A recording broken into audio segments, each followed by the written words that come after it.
Dan Quinn wanted his Washington Commanders squad to show that they were a much better team in Week 9 than they were in Week 2. There's one play specifically that shows just how much Jayden Daniels, wide receiver Noah Brown, and the offense as a whole, as a result, has grown since that second week of the season. That and more on today's episode of Locked On Commanders.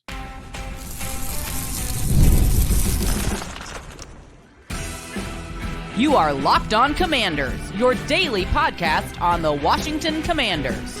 Part of the Locked On Podcast Network, your team every day. And welcome in, everybody, to today's episode of Locked On Commanders, part of the Locked On Podcast Network, your team every day. I'm your host, David Harrison, covering the Washington Commanders for Sports Illustrated's CommanderGameDay.com. You can also find me this season helping out with WUSA9.com's coverage of the team as well. And of course, I'm here with you every Monday through Friday. I appreciate you coming through for today's episode. If you're new to the program, thank you for coming through. And every dayers who come through for every episode, a special thank you to you as well. Locked On Commanders is your daily podcast covering the Washington Commanders. And if you haven't already, please subscribe for free on YouTube or wherever you are listening to today's episode, in which we're going to talk about some trade deadline rumors and potential targets for the Washington Commanders, including a potential all-pro caliber cornerback who could be on the market. And I don't know if Adam Peters will absolutely go for it, but certainly an intriguing option if he is indeed on the market. And we're going to start off today's episode with 3 different film reviews from the Week 9 win over the New York Giants. Typically, this is our AAR episode, after action review episode. However, I kind of got to thinking about it. I'm like, it doesn't make a lot of sense to me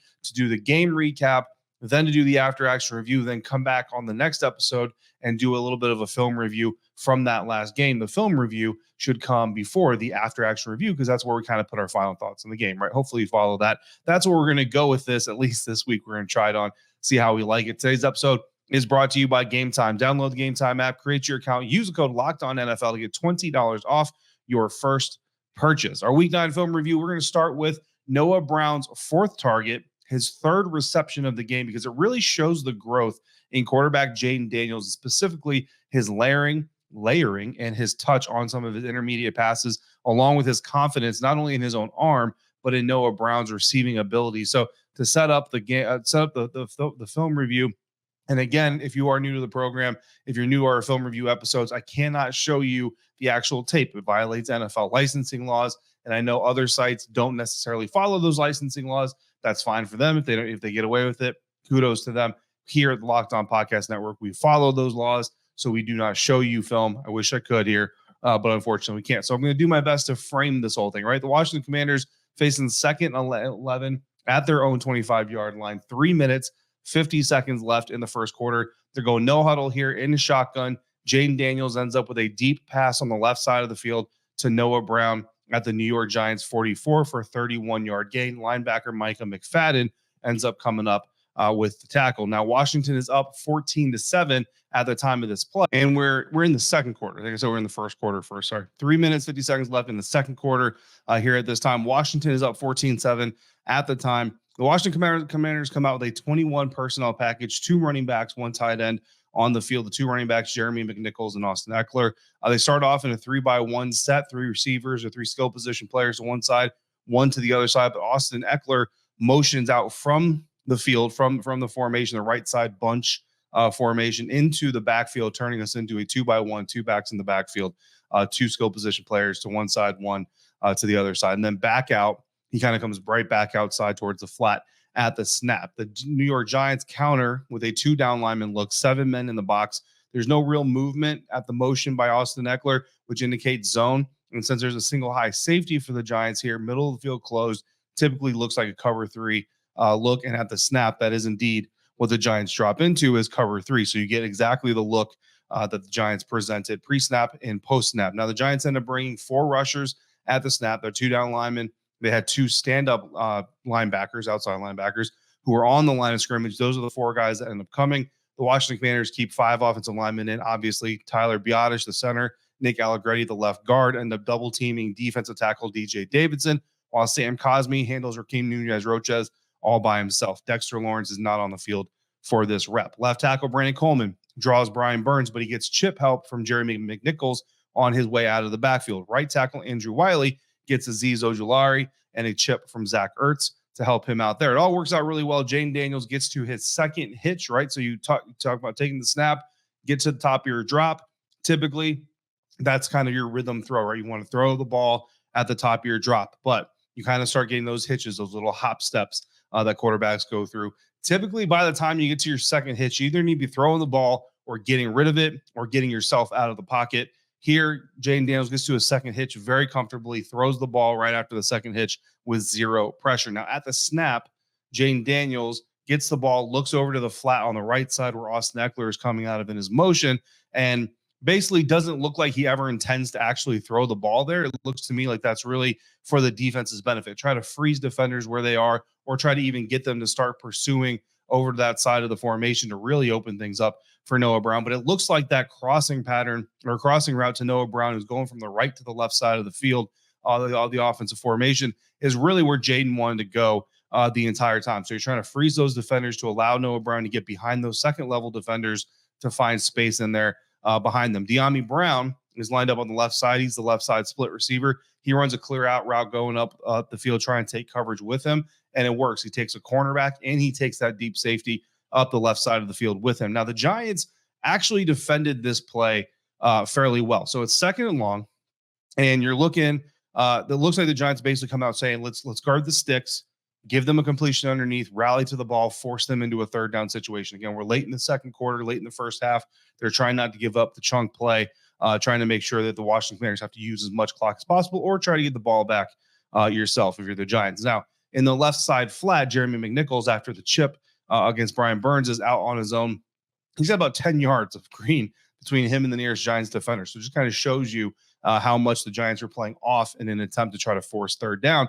So the Giants are willing to give up the deep under or give up the underneath to try to prevent the deep pass. Now, as Noah Brown gets into his stem and he starts to bend his route across the defense, New York corner Deonte Banks actually does a really good job. Deonte Banks in this cover three, he's got the defensive left side, offensive right side, deep third of the formation. He actually does a really good job of communicating the route to linebacker Micah McFadden. Micah McFadden here's Deonte Banks, drops deeper into his zone. Because of this, Micah McFadden gets deeper, and safety Jason Pinnock starts doing the exact same thing, watching Jayden Daniels eyeing that side of the field.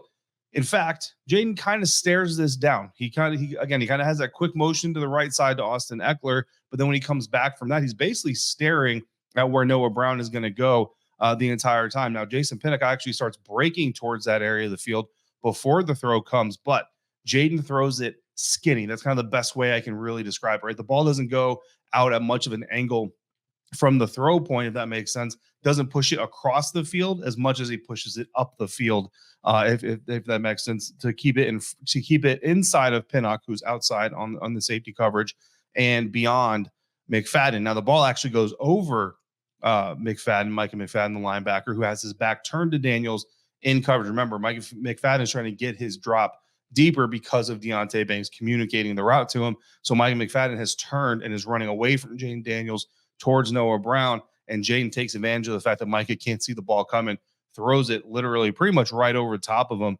It's essentially a back shoulder throw, almost kind of over the middle of the field, that Brown gets up for. Goes up late, right, and grabs it out of the air for a 31-yard gain. You guys need to send that clip to the Madden folks so that those linebackers who are running away from your quarterback stop magically turning around and intercepting passes in the middle of the field, because that's exactly how it happens in real life. Puts the ball in New York territory, and the drive eventually ends in an 18-yard touchdown pass to Terry McLaurin on another dime by Jayden Daniels. Really shows the growth in Jayden Daniels as a layering thrower with touch, along with his confidence in his own arm and Noah Brown's abilities. Remember, that area of the field there, that kind of 15 to 25-yard area of the field for air yards, is really kind of where he struggled with accuracy and sometimes overthrew passes. We come overthrow them in training camp. We've certainly seen moments of him doing that in the regular season. That throw was, it was chef's kiss, right? That's, I think, how we said. I actually asked Jayden about that throw and what gave him the confidence to go out there and make that throw in that look. Again, not really a double coverage look, but still two defenders in the area. And he talked about the repetition and the amount of work they put in to make sure that they're ready for those moments. If that same route happens in week 2, right, tight end Zach Ertz is running open underneath, I think that's where Jayden Daniels probably goes with it. It's still a good gain, still a third and short, but it does bring up a third down, or he just takes off to run the ball. And the drive gets sealed by a touchdown pass here this week in week 9, where in week 2, Terry McLaurin still hadn't had any touchdown catches. And of course, Washington didn't get in the end zone one time. So if you're looking for a play to really signify all of the growth that this Washington Commanders team has gone through from week 2 to week 9, especially on offense, that is the throw. That is the play. And it was a beauty. It was a dime if I've ever seen one. So really great play there. Asked a lot of insiders for their input on what plays they wanted to see me break down here on this film review episode.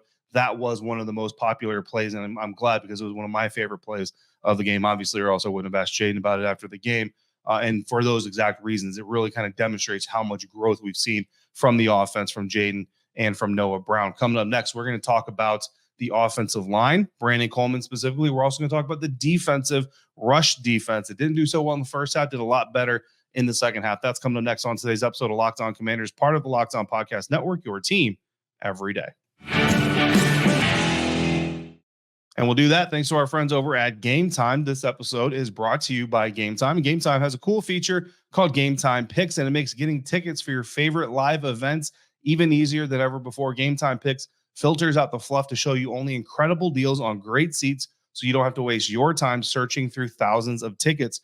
Curated deals make it easier for you to find the best prices on the greatest seats. For example, my Game Time Picks feature right now shows me tickets for the Pittsburgh Steelers visiting the Washington Commanders this very weekend for $256, or the Pittsburgh Penguins visiting the Washington Capitals this Friday night for $86. So a little bit of potential for a Pittsburgh sweep here for Washington sports. We'll see if the Capitals can kick that off Friday with a dub. All-in pricing. You toggle on the all-in pricing feature on the app. You get all of your prices up front, no surprise fees at checkout. So take the guesswork out of buying concert tickets, game tickets, any live tickets with Game Time. Download the Game Time app, create your account, use the code LOCKEDONNFL for $20 off your first purchase. Terms apply. Again, create your account, redeem the code LOCKEDONNFL for $20 off. Download Game Time today. What time is it? Game time. Today's episode is also brought to you by FanDuel. Get ready to tackle the NFL action with FanDuel, America's #1 sportsbook. This NFL season, as we get into the second half of the NFL regular season. That's right, guys. We are already over. We're technically over halfway through. The Washington Commanders have played more than half of their schedule. New customers of FanDuel, you bet $5, you can get $150 in bonus bets if that $5 bet wins.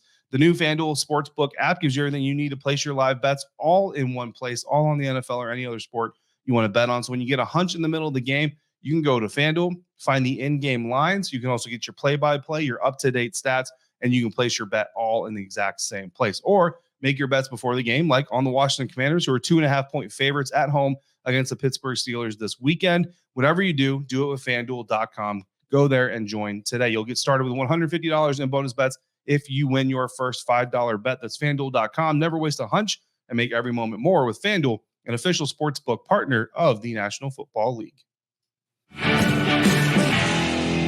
Looking now as we continue our film review episode, our film study episode here on Locked On Commanders, we're going to talk about defensive run game improvements. We're going to talk about Brandon Coleman and his return to action in his first full game as a starting left tackle for the Washington Commanders. If you want to get even more out of the Locked On Commanders podcast, all you got to do is become an insider. Go to joinsubtext.com/LockedOnCommanders today, and you'll get access to me. You'll get access to the show in ways that you do not normally on the free YouTube and audio download method. So again, join subtext.com/LockedOnCommanders to try it out for free for the first 2 weeks. And if you like it, stick around for a little while longer. So second half rush defense improvements. We talked about this a little bit yesterday. Talked to Johnny Newton about it after the game. And he said, they made some somewhat simplistic corrections at halftime, went through the tape, kind of looked at everything and said, here's some things we can do better in the second half to try to stifle that New York Giants rushing attack. And it really worked out, specifically when it came to defending Tyrone Tracy Jr., the standout rookie running back for the New York Giants. In the first half, Tracy had 10 carries, racked up 50 yards again in that first half. In the second half, he had 6 more carries for just 16 yards, finished with a total of 16 carries for 66 yards. Not only that, but in the first half, Tyrone Tracy Jr. had 2 explosive runs, both for 10 yards exactly, and he had 9 carries that went for 3 or more yards a piece. So not only was he putting up good numbers, he was doing it fairly consistently. Now, in the second half, he only had 3 carries that had 3 yards or more, and he had no explosive runs. So what changed between the two halves? Well, in the first half, those two explosive runs, the first one goes through the right side A gap, which is the defense's left side. And the second one goes through the same A gap, but on the other side. So flip the side of the A gap. But either way, they're running between the center and the guard on both of those explosives for Tyrone Tracy Jr. Now, the first one, the Giants come out and have 6 linemen on the line of scrimmage. One of them is a tight end. It's Theo Johnson in line with his hand in the dirt attached to the line of scrimmage. Washington counters with 7 defenders in the box, 4 defensive linemen on the line. The Commanders have 3 down linemen from the center to the center right guard A gap rather to the left tackle, right? So if you can envision that from on just one side of the center all the way to the left tackle, they've got 3 down linemen. Now the rest of the defensive line, so lined up over the guard, between the guard and tackle, outside the tackle, between the tackle, tight end, outside the tight end. They got one guy, it's Dorrance Armstrong, lined up outside the tight end, wide 9, outside of Theo Johnson.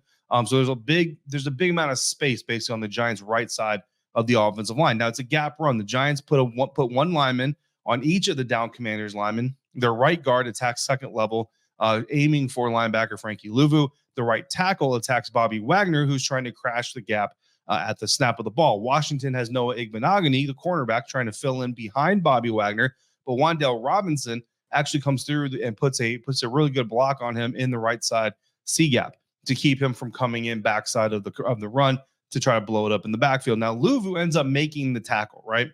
But it's not because he did anything against the right guard. The right guard basically just didn't pursue the block all the way. And Frankie Louvu, being Frankie Louvu, was able to kind of be patient, wait for the ball carrier to get through the line of scrimmage, and then make his move to make sure that the 10-yard run didn't turn into a 15, 20, or even a bigger gain. So really smart defense by Frankie Louvu, really good display of patience, I felt like, because that blocker should be, that right guard for the Giants should be going and attacking Frankie Louvu. In fact, I'm pretty sure he probably got his butt chewed for that in film review on Monday.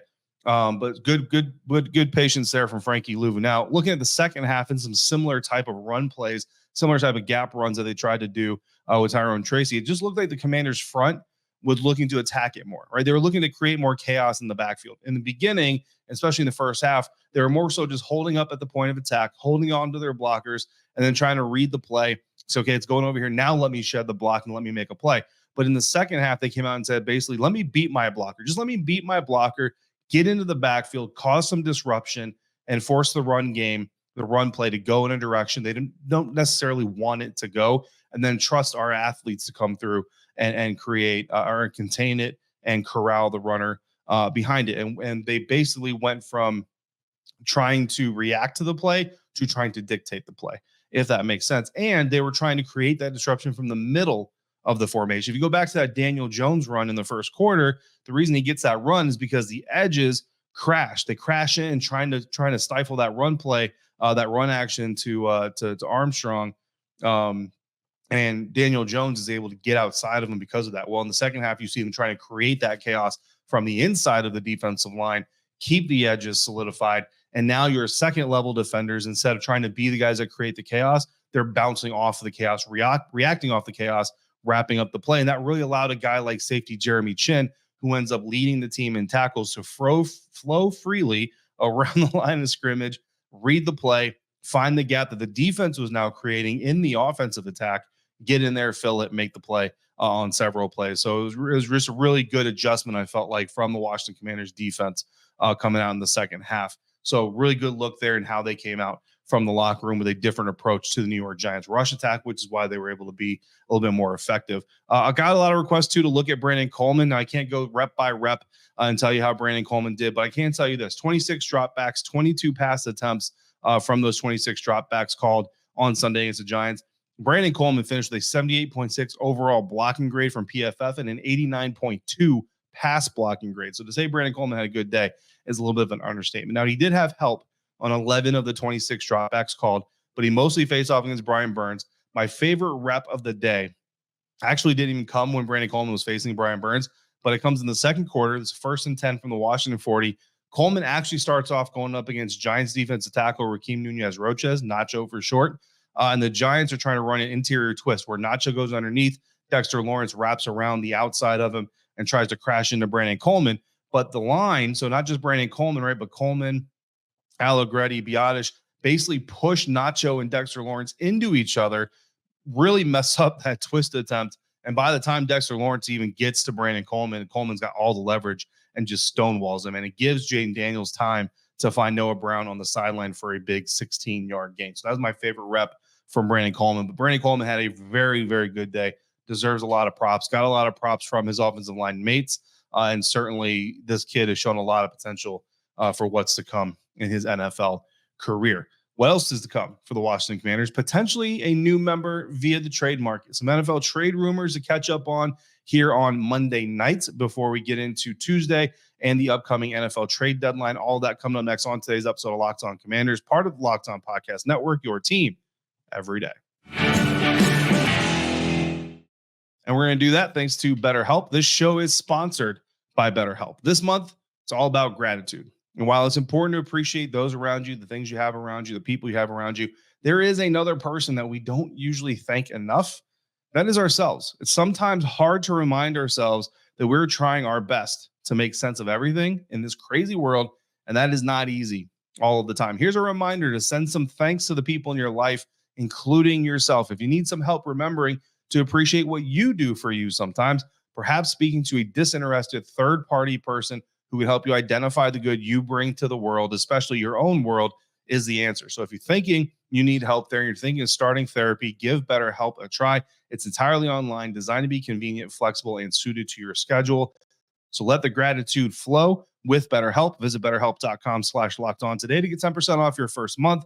That's BetterHelp, HELP.com/lockedon. Wrapping up this episode of Locked On Commanders, and dropping this late Monday night.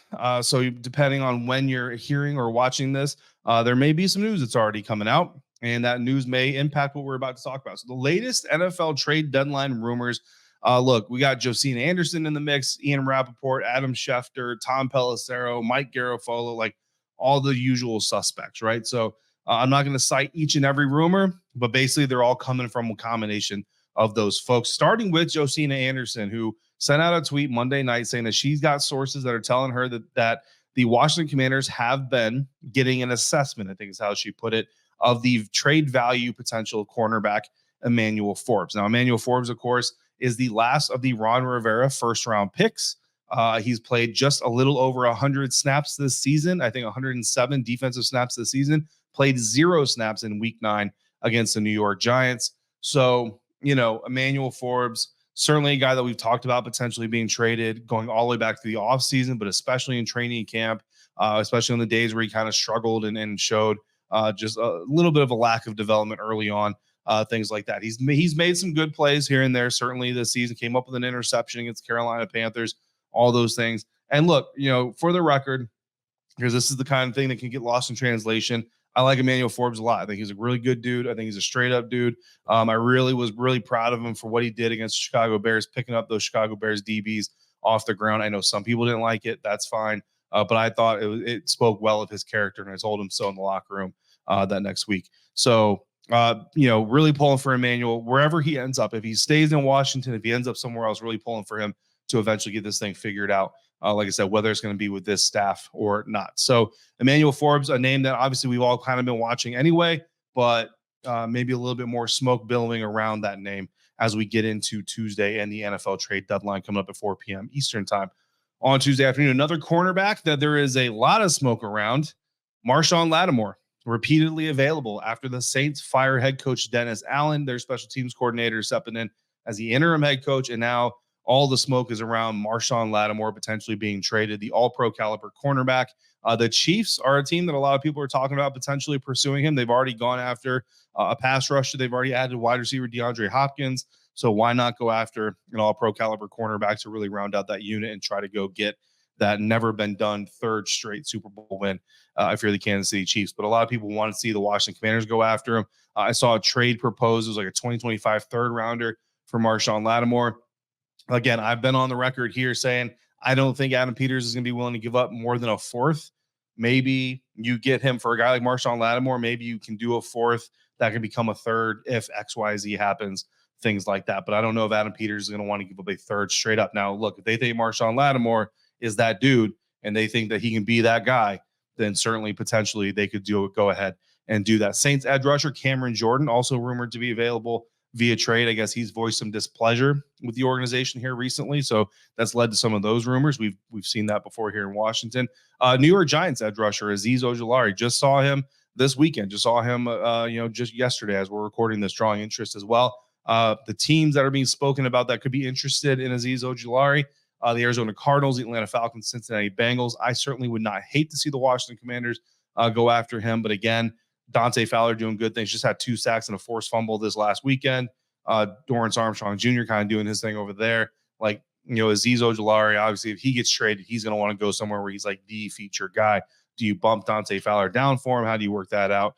It would be a good problem to have, to be quite honest with you, but some murkiness there. Bears guard Nate Davis has been made available for trade. I don't see that happening for the Washington Commanders, honestly. But Marshon Lattimore is the guy that I think has drawn the most attention from Commanders folks. 28 years old, turns 29 in May. He's under contract currently through 2026, so you got him under contract for a couple years. Price tag is pretty steep, so maybe they rework that a little bit, but either way, you'll have him under contract for a couple years. 6 foot tall. He was a 2017 first-round pick. Not having a great year by his standard, but even that, he still has a better pass coverage grade according to PFF than any Commanders cornerback, and he's allowing just a 74.4 passer rating this season. So line up him.